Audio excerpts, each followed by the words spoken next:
dát do nějakého pytle. Dát do tepla. A třeba tam dát si trochu vody.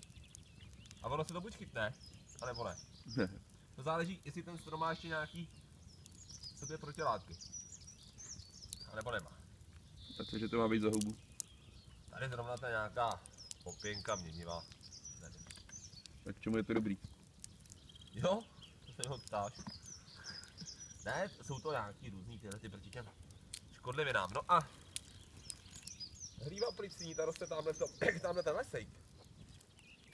Tak tam právě roste. A občas. Počkej, proti škodlivinám to jako není k jídlu, jo? Ne, jako, no je to právě, ale že to dostává z těla různý ty sračky, ne, ta hlíva ustřičná, ale oni říkají, že ta z té slámy, víš co ví, že to prostě není takový, jako kterou najdeš vyloženě v přírodě, která roste ze dřeva, protože ona to takhle tahá ze slámy, to není úplně tak to. No a já to dám do igletového pytle. Paráda. A máš nějaký recepty rovnou? Jo, vím, že jsem si koupil nějakou houfovou kuchařku, už ji mám doma. No a teďka hodím tou sekerou a pak to Karlovi vylečí v nemocnici hlívou.